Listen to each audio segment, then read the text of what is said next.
शिवाय। हर हर महादेव शंभू। जय माता दी मित्रों, हर हर महादेव। कैसे हैं आप सब? शिव शक्तों चैनल पे आप लोग का हार्दिक स्वागत है। और चैनल पे यदि नए हैं तो विनम्रता से निवेदन करूंगा कि चैनल को सब्सक्राइब कर लें ताकि हमारे द्वारा बनाई हुई कोई भी वीडियो सबसे पहले आपको प्राप्त हो। वीडियो में दिखाई जाने वाली जानकारी यदि आपको अच्छी लगे ज़रूर लाइक करें, शेयर करें, सब्सक्राइब करें, क्योंकि शिव शक्तों चैनल पे पहले से भी बहुत सारी ज्ञानवर्धक वीडियोज़ उपलब्ध हैं, आप उनका भी लाभ ले सकते हैं। और जो नई आने वाली वीडियोज़ हैं, जो हमारा प्रयास रहता है हमेशा, जब आपका प्रेम मिलेगा तो अच्छी अच्छी वीडियोज़ आपके लिए सिलेक्ट करके टॉपिक्स, कहीं ना कहीं कुछ प्रश्न होते हैं तो आपके समक्ष पेश करने की कोशिश करेंगे। आज बात कर रहे हैं कि क्यों जो है गणेश जी को हाथी का शीश लगाया गया था। कहीं ना कहीं इससे एक बहुत बड़ी कथा भी छुपी हुई है, थोड़ी सी लंबी है लेकिन वो किसी की साधना से जुड़ी हुई, कि किसने साधना की थी। गणेश जी का जो मस्तक लगा एक बार भगवान शंकर के आगे, वो अगली वीडियो के लिए आप चैनल को सब्सक्राइब रखिएगा कि किसने की थी वो साधना, जो गज मस्तक लगा कोई ऐसा भी था।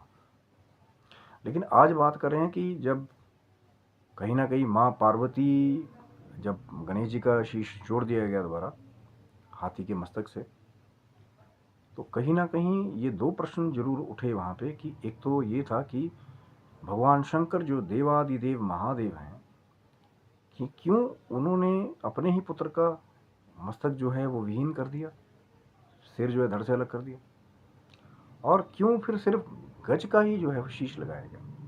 अब ऐसा था ना, पहले से कहीं ना कहीं बहुत सारी चीज़ें, बहुत सारी निमित्त हैं। गजानन नाम जो है वो गज आनन, वो मिलना था गणपति गणेश जी को, तो कहीं ना कहीं गज का मुख लगाया गया, एक अलग स्वरूप गणेश जी को मिला।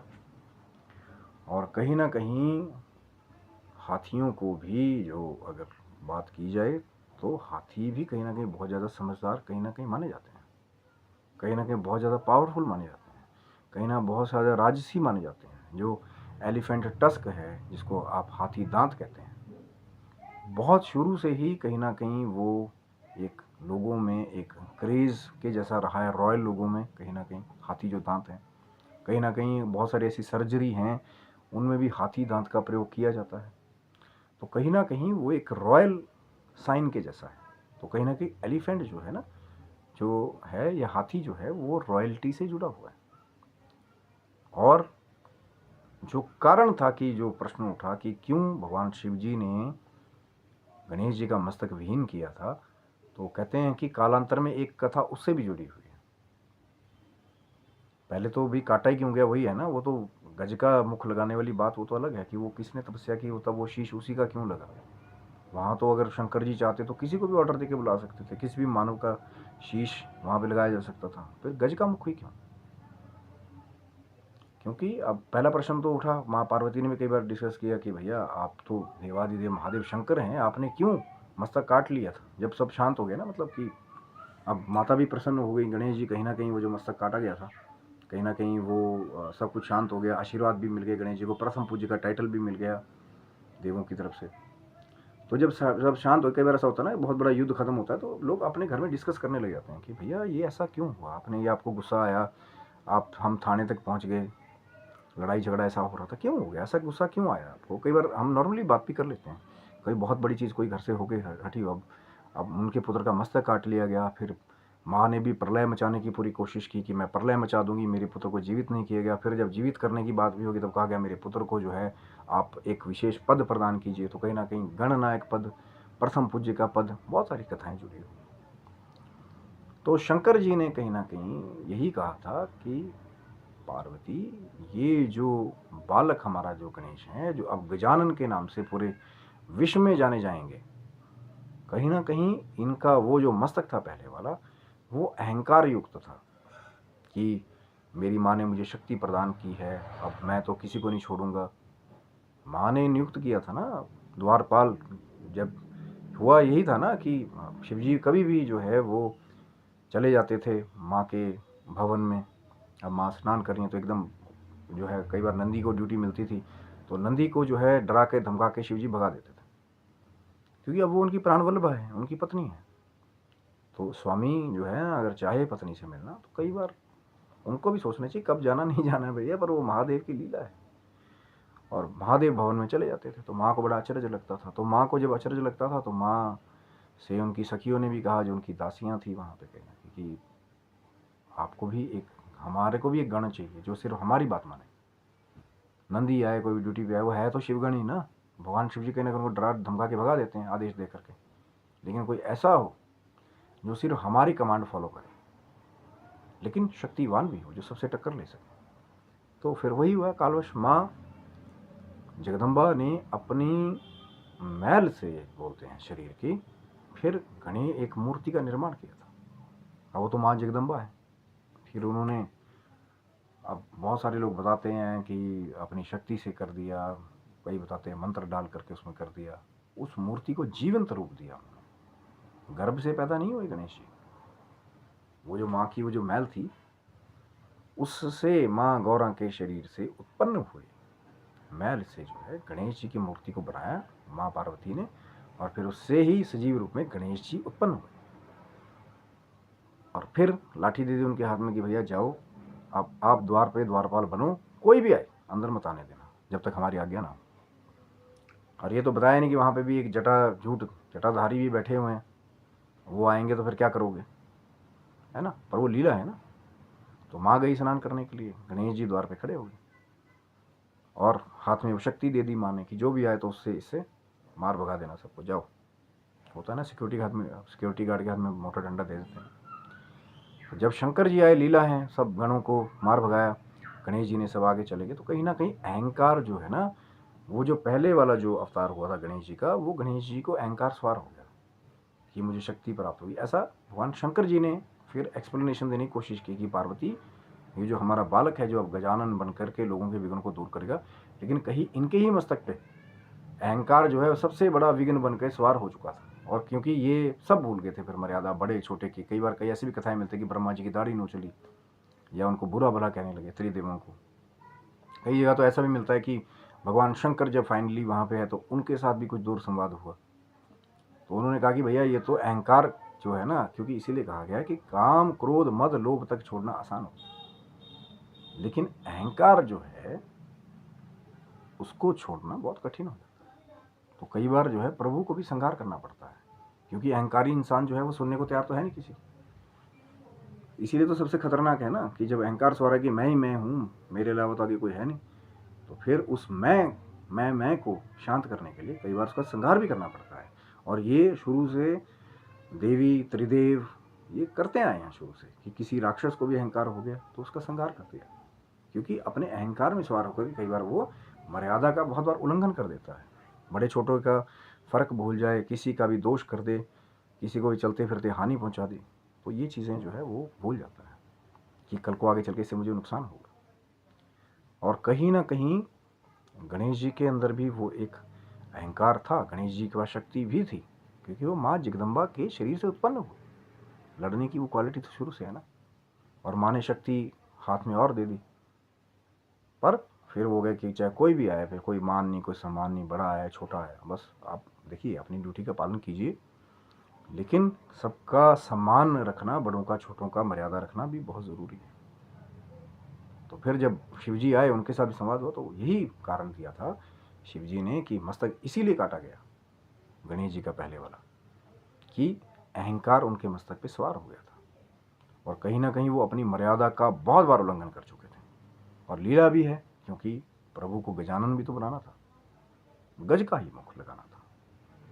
और एक तपस्या मैंने कहा ना वीडियो के शुरू में कि किसी ने बहुत बड़ी तपस्या की थी कि उनको सदा से ही भगवान शिव का, माँ जगदम्बा का सानिध्य प्राप्त हो। वो कौन था जिन्होंने वो साधना की थी? तभी तो मैं कह रहा हूँ चैनल को सब्सक्राइब रखिएगा, वो कथा थोड़ी सी लंबी है कि कौन थे वो गज के शीश वाले जिन्होंने वो वरदान मांगा था कि मुझे कैलाश पे जा करके सदा ही भगवान शिव का, माँ जगदम्बा का सानिध्य प्राप्त हो। वो तो फिर लीला है आगे, क्योंकि जब महाशिव पुराण में आप जाएंगे कई जगह आपको मिलेगा ये चीज़ कि वो किसका शीश था और वो कौन सा साधक था, तपस्वी था, जिसको फल स्वरूप जो है फिर गणेश जी के धड़ के ऊपर शीश के रूप में विराजमान होने का मौका मिला। थोड़ा सा सीक्रेट है, लंबी कथा है, एक वीडियो में फिर उसको कहीं ना कहीं कर देना तो फिर जो है ना वो उसका जो एक रस है, धीर रस, वो कहीं ना कहीं दूर हो जाएगा। और यही कारण था कि अहंकारवश जो अवगुण था गणेश जी का, उसको दूर करने के लिए भगवान शिव जी ने मस्तक काटा। और एक कथा और जुड़ी हुई है उससे कि कालांतर में एक बार किसी कारणवश भगवान सूर्य का वध जो है भगवान शिव जी को करना पड़ा था। बहुत सारे सीरियल में भी आपने देखा होगा। और जब वध कर दिया भगवान सूर्य का, तो जब कश्यप जी जो सूर्य भगवान के पिता हैं, देवताओं के पिता भी कश्यप जी, दैत्यों के पिता भी कश्यप जी हैं, दोनों टेक्निकल भाई हैं। तो कश्यप जी जब आए, उन्होंने देखा कि सूर्य मृत पड़े हैं और भगवान शंकर ने अपना त्रिशूल छोड़ करके वध कर दिया है सूर्यदेव का। तो कहीं ना कहीं उन्होंने छूटते एक श्राप दे दिया कि जिस तरह से आपने मेरे पुत्र का वध किया है, आगे चल के भगवान शंकर आपको भी जो है अपने पुत्र का वध करना पड़ेगा, और इसी त्रिशूल के द्वारा। अब वो स्वीकार कर लिया, वो लीला है भगवान की कि उस शराब को स्वीकार कर लिया भगवान शंकर ने कहीं ना कहीं। वो फिर लीला बाद में शक्ति के द्वारा सूर्यदेव को फिर जन्म दिया गया। लीला थी ना, श्राप लेना था ना शंकर जी ने, क्योंकि ये घटना घटित होनी थी बहुत आगे जाकर। तभी तो गजानन बनते ना गणेश जी।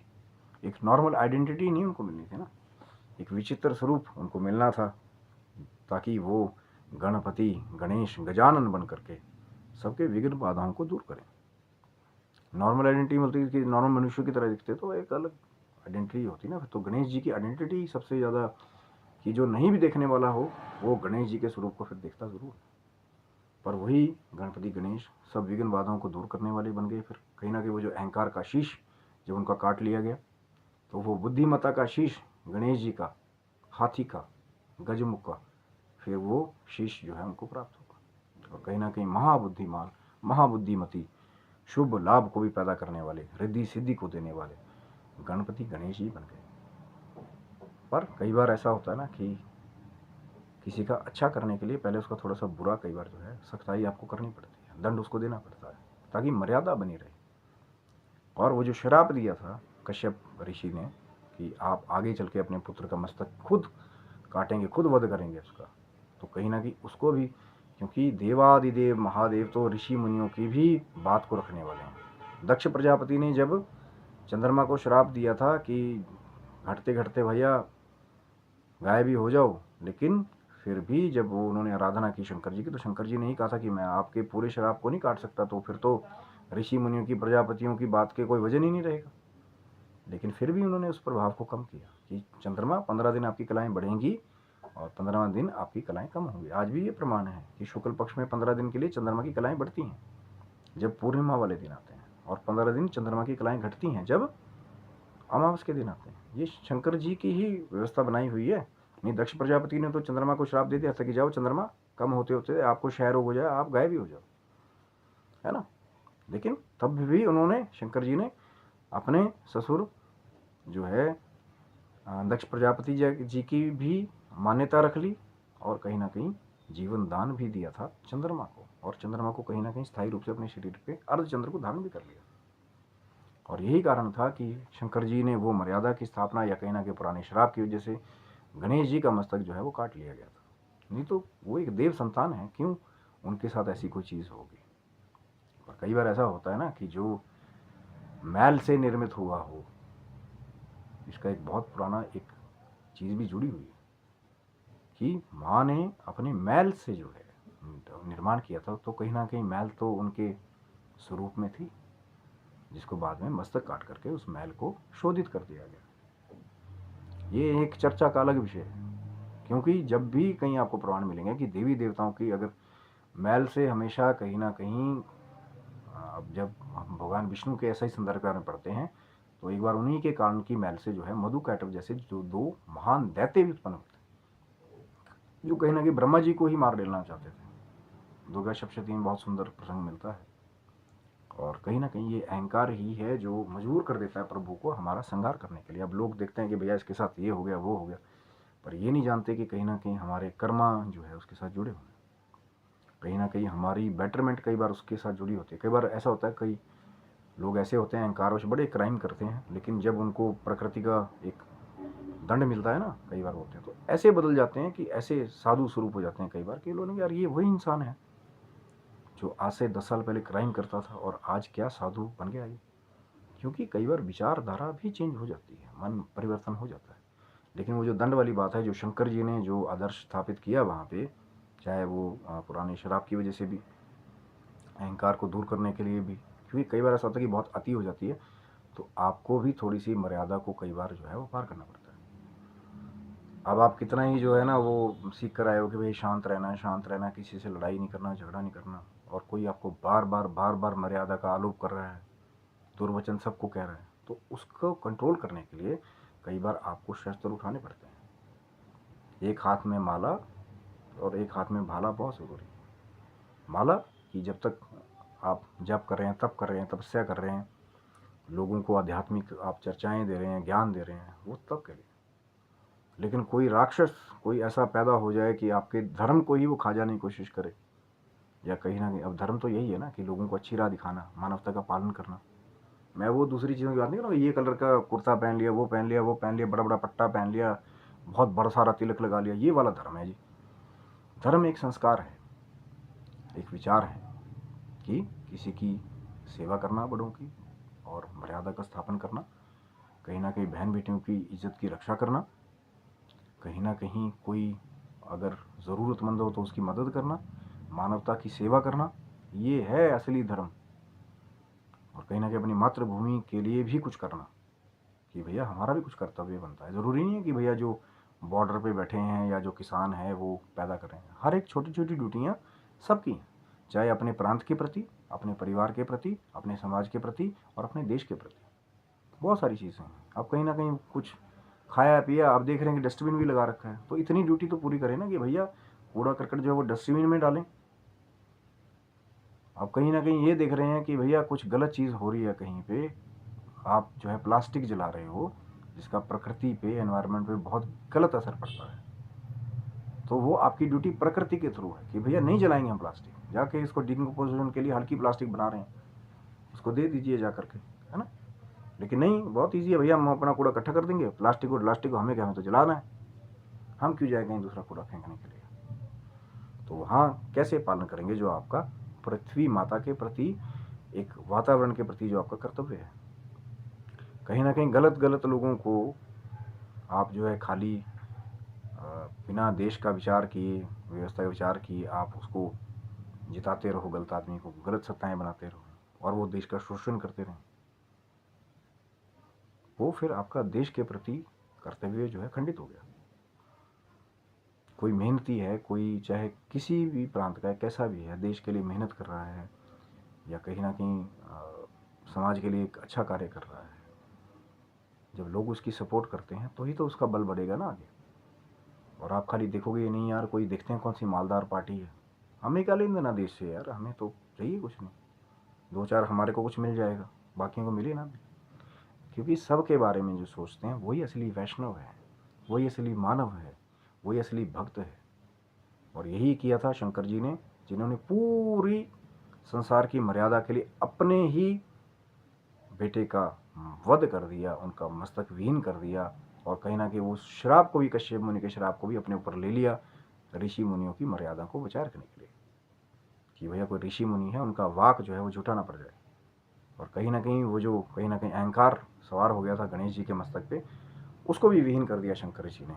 अब कई लोग कहते हैं ये अपने बेटे का हत्यारा, ये वो फलाने, बिना कथा को जाने जो है अनायास ही लगे रहते हैं कई लोग। तो ये था मित्रों वीडियो कि क्यों मस्तक विहीन किया गया था गणेश जी का, और वो जो गज का मुख लगाया गया आगे वो किसका था, वो चैनल को आगे से सब्सक्राइब रखिएगा, हो सकता है आगे वीडियो आपको मिल जाए।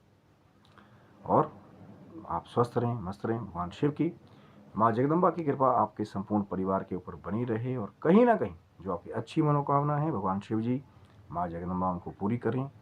और जो आदर्श स्थापित करने की कई हमारे संत बैरागी, अच्छे लोग भी हैं, अच्छे संत भी हैं, साधु भी हैं, सन्यासी भी लगे हुए हैं, कहीं ना कहीं अगर उनकी वाणी को अपने जीवन में आप उतार लेंगे, एक ही चीज़ को पकड़ लेंगे, रोज एक ही अच्छा वाक्य सुने चाहिए, तो क्या होगा, जब अध्यात्म से जुड़ जाएंगे तो फिर कुछ ऐसी कुरीतियाँ हैं समाज की, वो धीरे धीरे जो है दूर होना शुरू हो जाएंगी। पहले आप बदलेंगे तो साथ वाला कोई बदलेगा आपको देख करके। आसान नहीं है, टाइम लगेगा। फिर आपकी जो आने वाली संतानें हो सकता है आपको देखकर बदल जाए, क्योंकि माँ बाप ही बच्चों के सबसे पहले आदर्श होते हैं, और माँ तो सबसे बड़ा रोल है। प्रथम गुरु तो माँ ही है। माँ जगदम्बा ही थी ना, जिन्होंने अपने बच्चे के लिए सारी संसार में प्रलय करने की ठान ली थी कि 2 पद मेरे बच्चे को और जीवन दान दो, तो जीवित हुए गणेश जी। ये है माँ का रोल। तो प्रथम गुरु माँ है, फिर पिता है वो। तो वहीं से बच्चा के बाद घर से सीखना शुरू कर देता है। इसीलिए ख्याल रखिए कि आप क्या सुन रहे हैं, क्या बोल रहे हैं, अपने बच्चों को आप क्या सुना रहे हैं। ये बहुत महत्वपूर्ण बातें हैं। आप हमारे समाज के लिए भी, प्रांत के लिए भी, आपके बच्चों के लिए भी, और पूरे देश के बच्चों के लिए भी। तो आप स्वस्थ रहें, मस्त रहें। भगवान शिव की कृपा और माँ जगदम्बा की कृपा आपके समस्त परिवार के ऊपर बनी रहे, और आप अपने जीवन की भौतिक और आध्यात्मिक उन्नति के मार्ग पर हमेशा अग्रसर होते रहें। तब तक के लिए हर हर महादेव शंभु। जय माता दी।